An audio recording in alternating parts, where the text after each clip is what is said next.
Cinema director SS Rajamouli వాళ్ళ father Vijendra Prasad Ambedkar గురించి ఏం మాట్లాడారో చూద్దాం ఒకసారి. History Channel plus CNN Channel ఇద్దరు కలిసి they conducted a survey who is the greatest person post independence. స్వతంత్రం తర్వాత భారతదేశంలో అతి గొప్ప వ్యక్తి ఎవరు 20 లక్షల మంది పార్టిసిపేట్ చేశారండి. అంబేద్కర్ గారు ఫస్ట్ వచ్చారు, అబ్దుల్ కలాం గారు సెకండ్ వచ్చారు. తర్వాత రిసర్చ్ చేసిన తర్వాత అన్ని రకాలుగా ఆయన అర్హుడైన సంగతి నాకు అర్థమైందండి. విజేంద్ర ప్రసాద్ గారు ఓసీ కేటగిరీ అంటే ఫార్వర్డ్ క్యాస్ట్కి చెందిన మనిషి అయినా కూడా అంబేద్కర్ గారి గొప్పతనం తెలుసుకోవడానికి ట్రై చేశారు. అందుకే అతన్ని అప్రిషియేట్ చేయాలి. జనరల్గా ఓసీ కేటగిరీలో ఉండే చాలామంది జనాలకి అంబేద్కర్ అంటే ద్వేషం, రిజర్వేషన్స్ అంటే అసహ్యం ఉంటుంది. అలాంటి వాళ్ళందరికీ నేను చెప్పేది ఏంటంటే అంబేద్కర్ గారి గొప్పతనం గురించి కానీ రిజర్వేషన్స్ అవసరం గురించి కానీ తెలుసుకోగలిగే బ్రెయిన్ మీకు లేనప్పుడు అసలు మీరు ఏం చదువులు చదువుతున్నారు, మీరు చదువుకున్న దానికి అర్థం ఏంటి?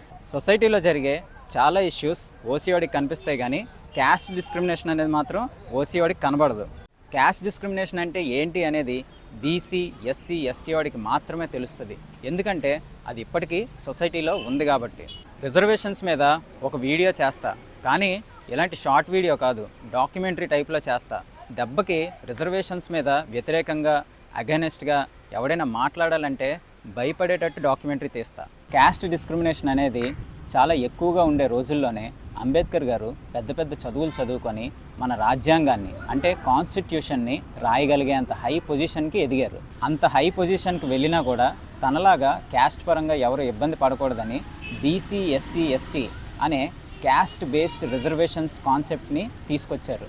అంబేద్కర్ గారు కానీ లేకపోయి ఉండుంటే బీసీ, ఎస్సీ, ఎస్టీ వాళ్ళు చదువుకి, ఉద్యోగాలకి, వ్యాపారాలకి దూరమై వాళ్ళ కులవృత్తులు చేసుకుంటూ ఓసీ వాళ్ళకి బానిసలుగా బతకాల్సి వచ్చేది. బ్రిటిష్ వాళ్ళ నుండి మనం అందరం స్వాతంత్రం తెచ్చుకుంటే ఓసీ వాళ్ళ నుండి బీసీ, ఎస్సీ, ఎస్టీ కులాలకి స్వాతంత్రం తీసుకొచ్చింది అంబేద్కర్ ఒక్కడే. I wish you all a very happy Ambedkar Jayanti. He is our inspiration and he is our motivation. Jai Bhim.